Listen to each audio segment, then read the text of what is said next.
Banne Bungereza abasajja bagula abazanyi bannange. Kati bayingidde da billion nambe ya pound mu transfers. Abasajja bano. Actually billion yeri namba mu bukadde lukaaga mu asatu. Era ndowooza Bungereza erudde nga yesajjalaata mu katale mu Europe yonna baludde nga be basajjalaata nga be basinga okuyingira akatale mu kugula n'okutunda.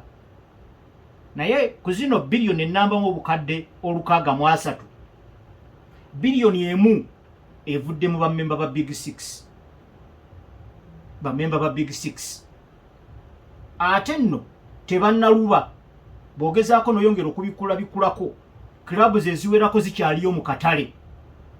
We twogerera bino Liverpool ekyanywedde mu banne waayo akendo eyingidde kumpi obukadde 207 obwa pound. Naye bakyasenvula ssaawa yonna bayinza okusonjolayo omuzannyo omulala. Chelsea eri mu bukadde 212 naye naye ekyagula. Arsenal ono gundi tebamumaliriza Victor Gyökeres bayingidde obukadde 2. Man U bo bakyali mu bukadde 133 n'ekitundu, naye obukadde 133 n'ekitundu babuguze mu bazanyi 2 bokka. Ono gundi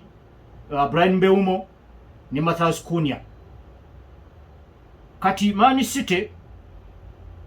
yeddakaawo yakasasanya obukadde 127. Erabika ng'eyinza obuteeyongerayo nnyo Man City. Tottenham Hotspur yakasasanya obukadde 122 mu emitwalo 50. Bamemba ba Big Six bwe batyo basajjalaata.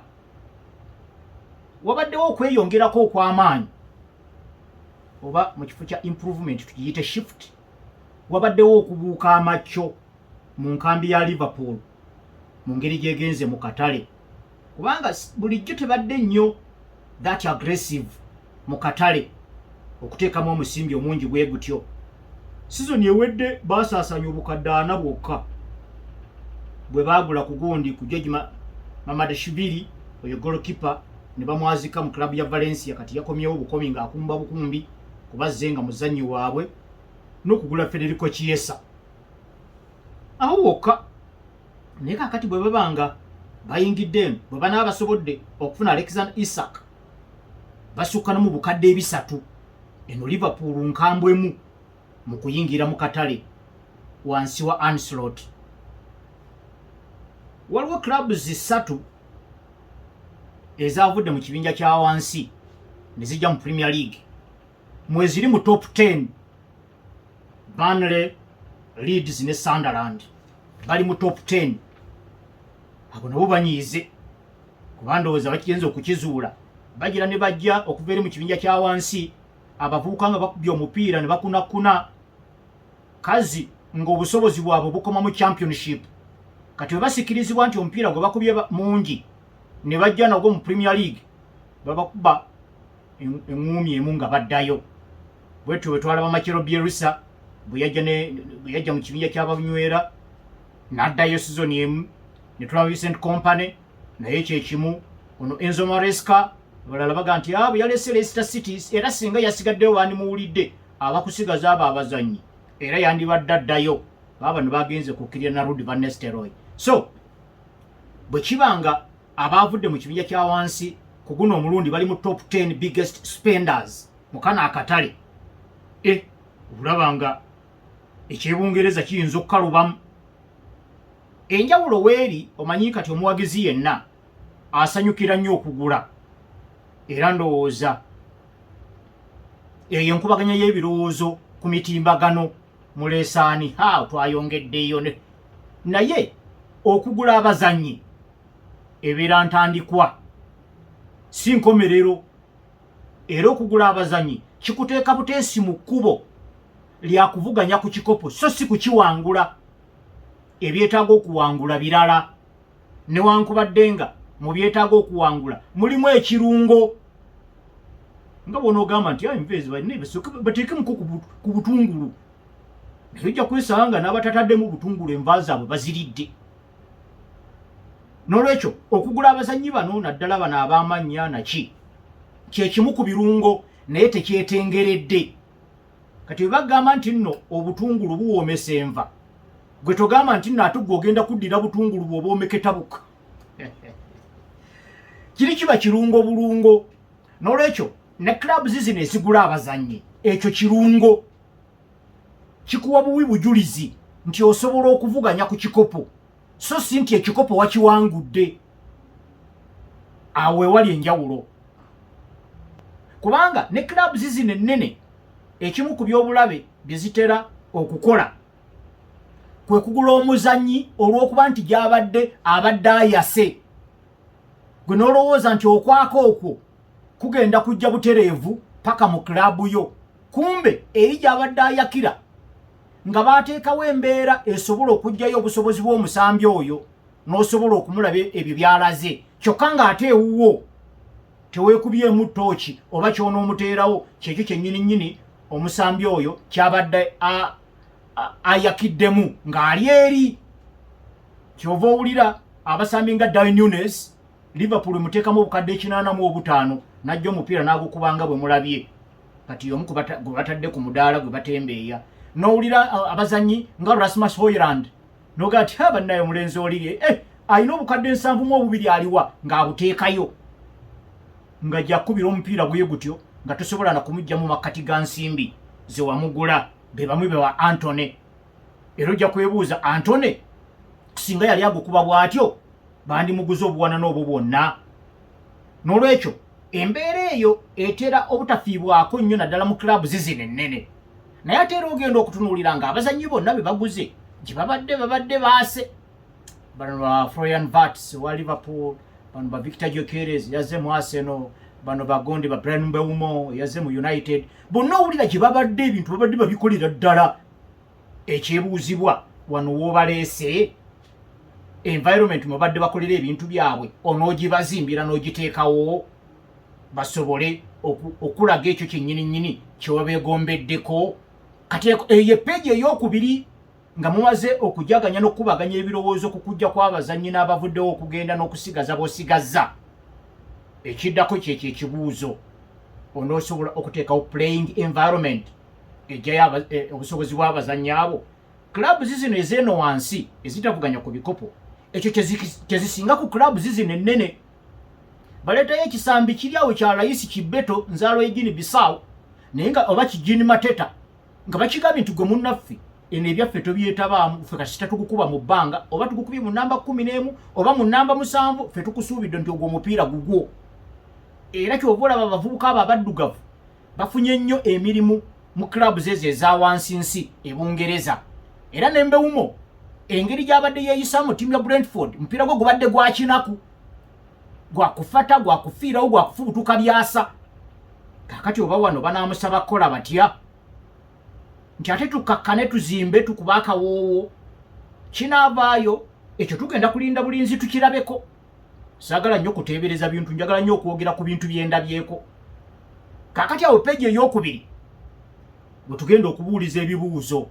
ffe ne bwe tutaabibuuze gw'omupiira gujja kubibuuza. Kyowaayi gundi mwali ne gundi mwali ne gundi mwali, dakiika 8 nga golo tezinywa. Awo addamu addemu, bw'otoddamu gw'omupiira nga guddamu. Era okukakkana sizoni egenda okuggwako ng'omupiira ebibuuzo bye guzzeemu byanjawulo ku ffe bye twogedde. Kubanga oluusi bwe twogera byakweyagaliza, oluusi kujeregerako bannaffe, oluusi kiki, naye gw'omupiira gusigala gukusongamu nti wattu wano na wano na wano na wano na wano bino wabisobya ukirabira ku tebo, ate toddeeyo nti ate oba bandoze so kati ku transfer eno enkambwe bweti eya Liverpool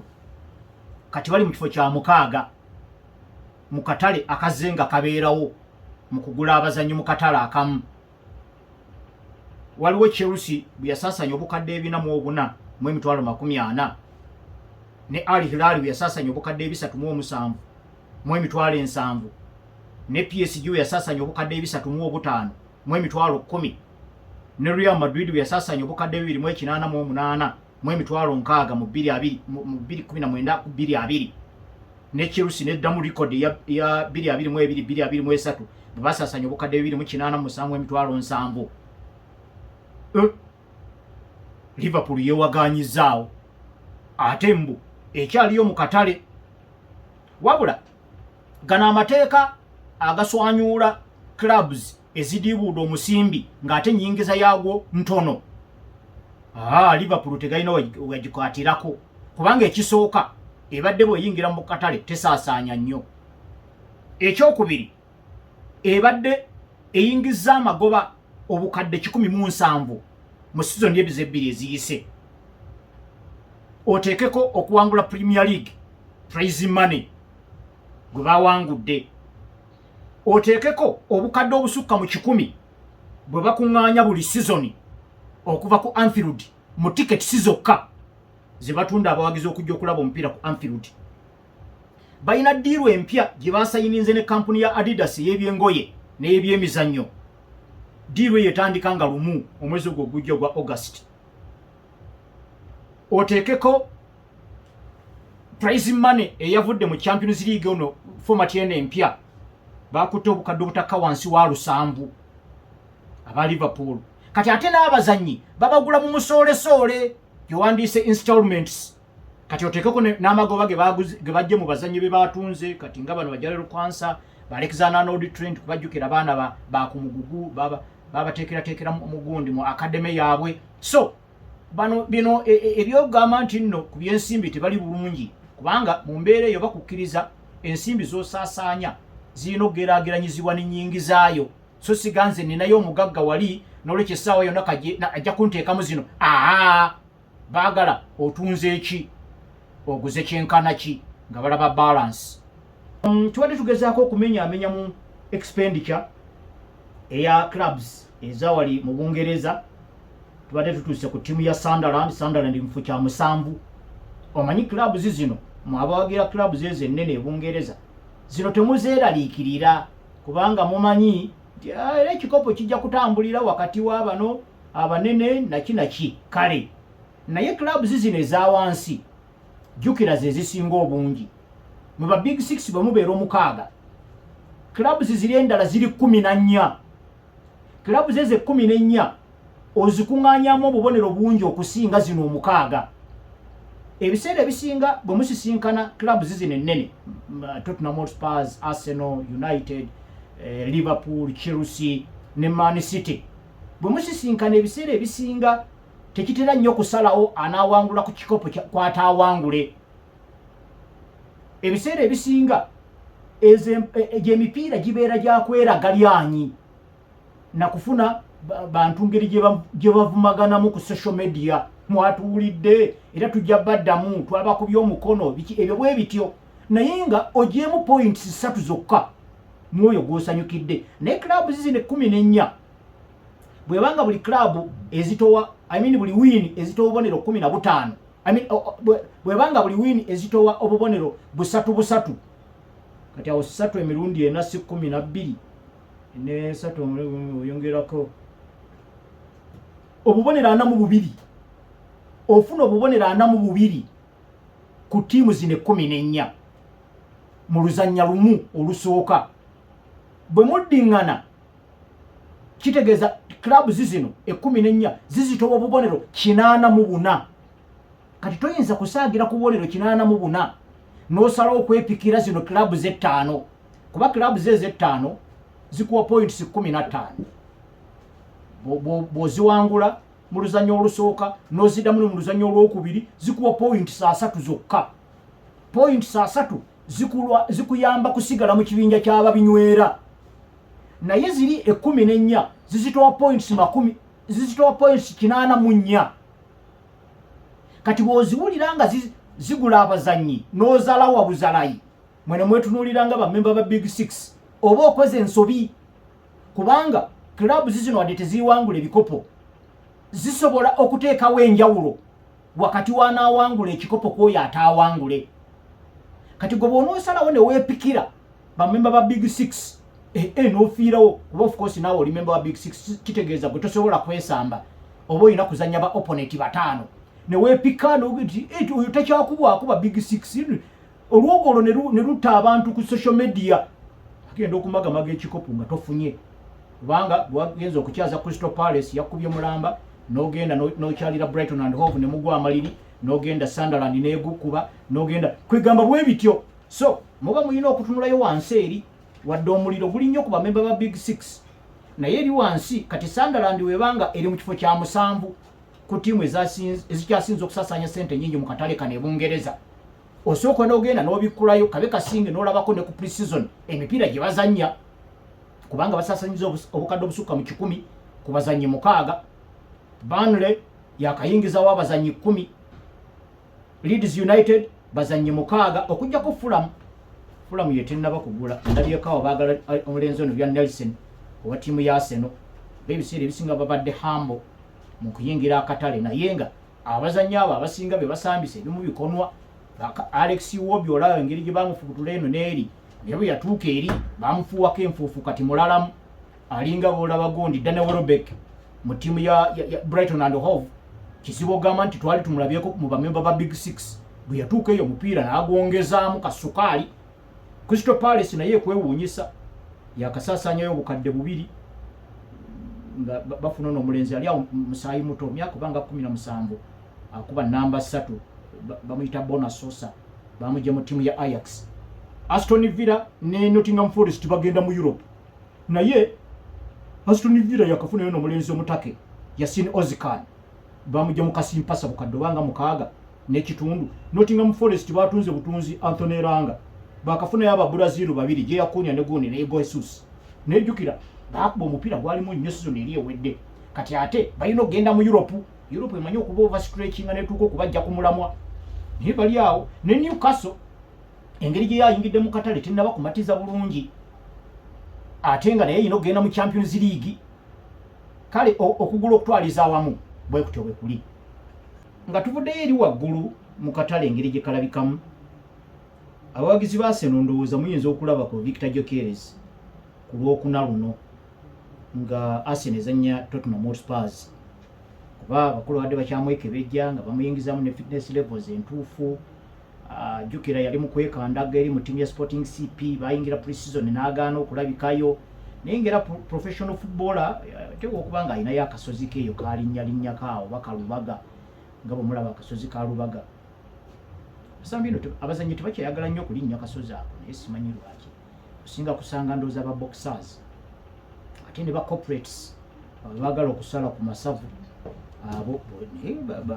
bazanyi bano ba footballers totera nnyo sikyabasanga nnyo ku kasozi ako so ndooza Victor Gyökeres nga professional footballer era nga bwe twalaba Joao Pedro byegatta ku tiimu ya Chelsea yali eri ku biikize waabwe Brazil ne bamukubira akasozi wategedde eno kyayabise nti eki era bw'ojja wano n'osayininga ne balaba medical oyingirirawo enkambi eno mu FIFA Club World Cup mu US nti ebiki gakwata kabbaga omulenzi agenda okuyingira mu kisaawe nga kumpi abadde nga training buli lunaku so ndooza ne Victor Gyökeres abakugu bamwekebejja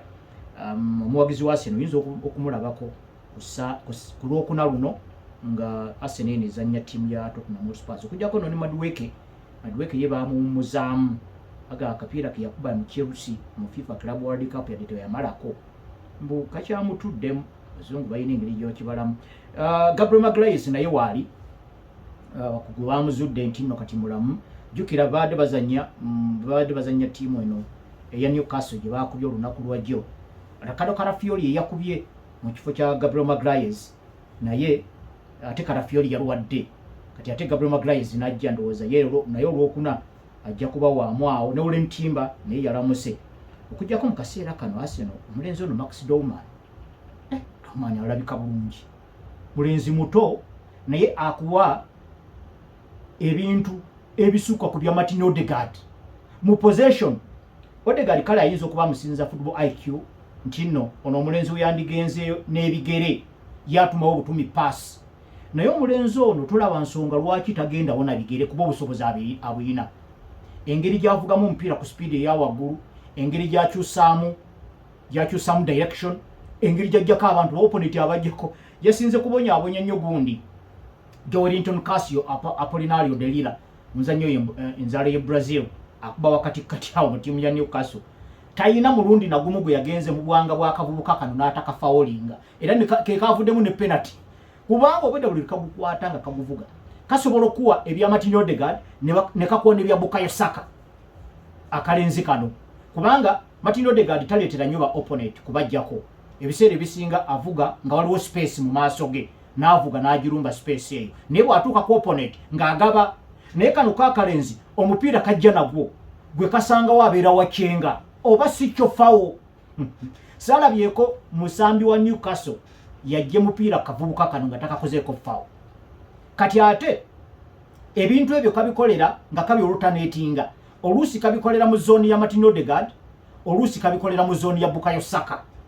mu kujjako ba opponent kasinga ne Bukayo Saka waakiri bw'obanga otutte match emu ye kaazanye n'ettiimu ya Newcastle kayinza okuba nga obumanyirivu tebunnaba kayingira mu bulungi ate ndowooza ne gye bujjawo kayinza n'okubeera akangu ak'okulwaza kubanga ba opponent abo bwe bati munnaye balabayo omusambi ow'enjawulo bw'atyo bajjirira gwe omupiira guleka wali ng'agenda akwambalira kakananga ogenze kulaba musawo naye byonna byonna tebibaddeewo Mikel Arteta n'akayamba ne kafuna development yaako nga kakuza bintu ebyo kubanga ne Lamine Yamal omuntu yenna ayinza okulooza nti kali keejinga bwejinzi bwe katyo naye Lamine Yamal ogenda okulaba gyakoma okweyongera mu myaka n'ebintu bye kasookanga tumulaba kati myaka ebiri twamulaba wa myaka 16 kati yawezeze 18 naye olaba ebintu bye era bye twamulabako nga wa 16 nakati byakola Lionel Messi anaatera kuva ku mupiira nga bye twamulabako nga yeetimba shirt number 19 mu Barcelona nakakati nga byakola kale kwegamba ndowooza ekyo section eyo eya development nkulu nnyo eri omulenzi ono Max Dorman mulenzi wa left asobola okuyita out wide mu kifo kya Bukayo Saka asobola okuyita kwegamba tayagala kubeera limited kiba kirunyo n'omuleka ye waafunidde omupiira ye waalaba chano waabaayita bwe waba tewaliiwo chano alaze nti alina obusobozi obwekuriyetingira chano eyo Dorman ndaba ayise ne ku gundi Ethan Nwaneri ku bintu bye namulabyeko Nwaneri anti naye abadde talina we yanywezezza tananyweza wa Martin Odegaard tananyweza wa Bukayo Saka wabula omubala nti generally omupiira agumanyi n'okomaawo naye omulenzi ono katulabe engeri Arteta gy'anaamukwatamu naye bw'anaabanga development ye ekwatibwa bulungi n'atafuna na buvune mulenzi mulungi ddala naye Arsenal ekyaliyo mu katale mpuliddeko awo Bereki Eze ali ku bukadde 68 obwa pound Arsenal nayo nga bitwayegwedde ku Liverpool Arsenal nayo nyiivu mu katale kano kati ate nno teebereza okumanya omupiira muzannyo muzibu Liverpool n'omutendesi waabwe Arne Slot ne Arsenal n'omutendesi waabwe Mikel Arteta gye bakoma okugula abazannyi bano gye bakoma okweteekako pressure kubanga abantu ne bakama baabwe ne facts zennyini zijja kuba zibabanja gwe munnaffe Arne Slot waliwo akajja ekikopo n'okiwangula tulage oba wakigwira bugwizi oba wali obigenderedde abalala bakugamba nti oli ku basambi ba Jurgen Klopp bw'okubisa kati tulage ku babo ogenda okulaba omugagga ng'akuwadde abasambi bano bonna pressure ebeerawo kati ate ya Mikel Arteta ngaziko nti nno ng'ogyeko Pep Guardiola Mikel Arteta ku ttiimu ezivuganya ku kikopo yasinze okulwa mu liigi nga mutendesi okuva 2022 bano abalala bonna ba Arne Slot ba Ruben Amorim bapya ne gundi ne Enzo Maresca addirira Pep Guardiola mu kulwa ku mulimu ng'omulimu ogwo tagukyusizza kati bw'obanga oze oludde ku mulimu nojja ng'olaga nti waliwo improvement eyo nojja mu kifo ekyokubiri nogira emirundi 3 egiddiriŋŋana kati ne waba tewali waakusonzeemu muli ogamba buga nti bwekibanga ekyokubiri kakati ekiddako nina kutwala kikopo gwe wennyini gwoba olina okwesongamu ebintu ebijja ne pressure kakati ate teekako ekyokuba nti nno buli muzannyi gw'osonzeeko omufunye kati awo ne Mikel Arteta naye ka pressure ajja kkawulira ne Ruben Amorim bw'abanga akasente abasajja bakamuwadde abazannyi basonzeeko babamuwadde sigana ndowooza yandiyagadde okweyongereko ku balala era mpulira naye akyaliyo mu katale naye ndowooza naye pressure jajjuwulira kubanga wali abadde agamba munnange abasambi nabasangawo ate gundi yabagira ate season nagitandikira wakati akati season obanga wagitandikidde wakati wafunye obudde obukumala okumanya bazanyi ki boosigaza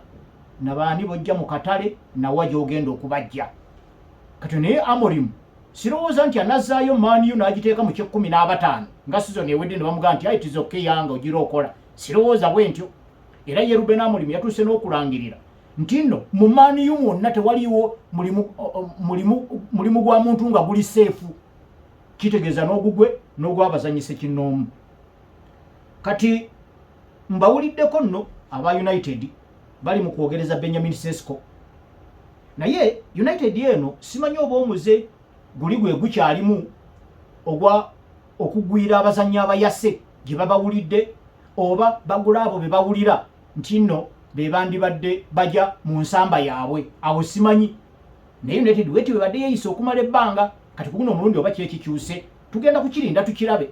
naye bw'otunuulira abazannyi bonna abagenzi mu clubs ez'enjawulo ogenda okulira nti ne United etaddeyo enkesi ng'eringa etambulira ku mbeera egamba nti musambi wabanga atuuse okugenda mu abo kirabika n'ewaffe ajaayo ekyokuba nti ajaayo kimu ekyokuba nti nanaaja mu ebyo bye musamba nakyo kirala kati ono Benjamin Sesko abadde nnyo ku mimwa gya ttiimu ya Arsenal kati United mpulidde nti egenzeyo mpozi nono omulenzi Lando Kolomuwani mulenzi wa ttiimu ya PSG ne alabika takyabasambidde azituwa obukadde nga 39 puliddeko Juventus eyagala kumweyazika naye ne United yesabye ne Chelsea tennaba kuwummula byakugula ono mulenzi Morgan Rogers kirabika Enzo Maresca ke yamutendekako eri mu academy ya Man City amwetaaga amuteeke wano ne gundi ne Cole Palmer kubanga era naye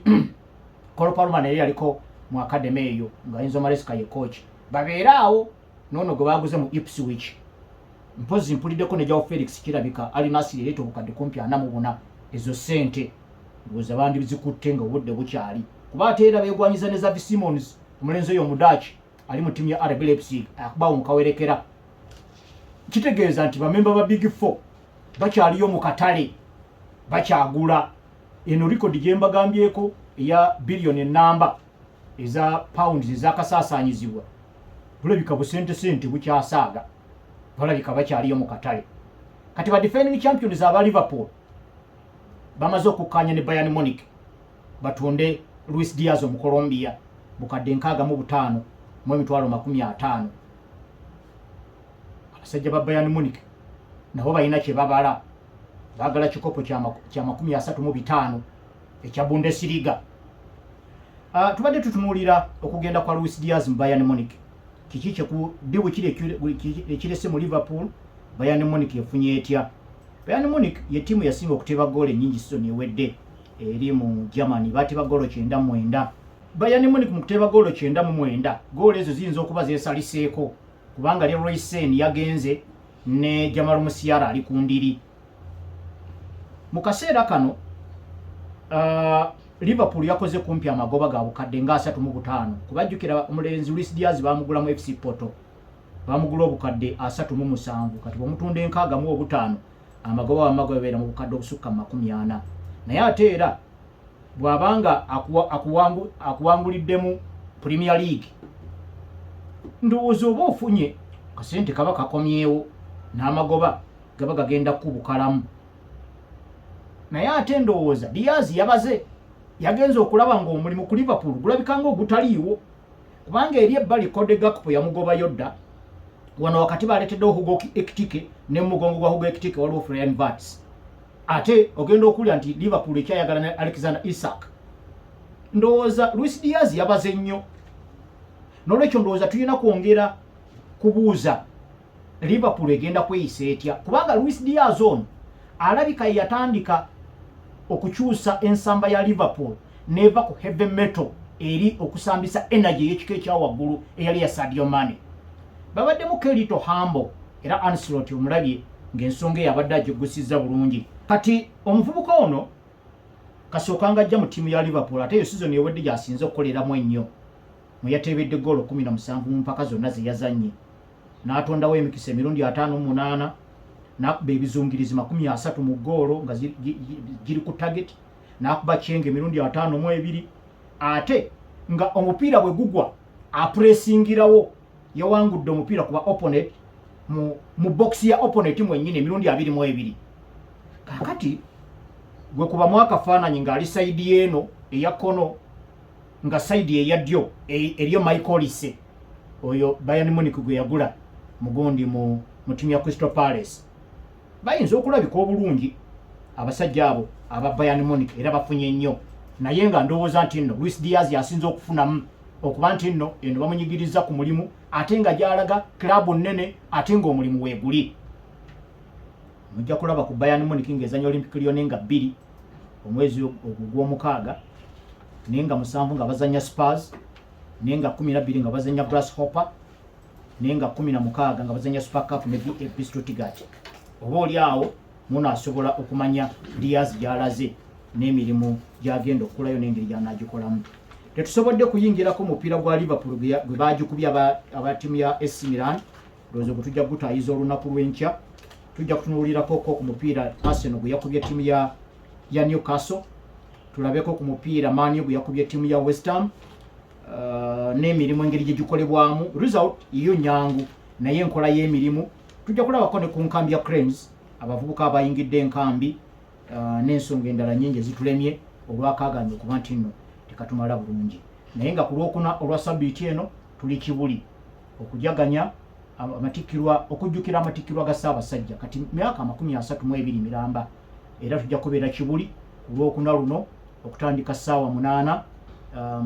dua ng'etandika. Tubasuubidde okubeera mu bungi ddala tujaganyize wamu n'Obuganda n'eminywanyi gy'Obuganda. Mubeere bulungi. Zerumas David awangaale Ssaabasajja.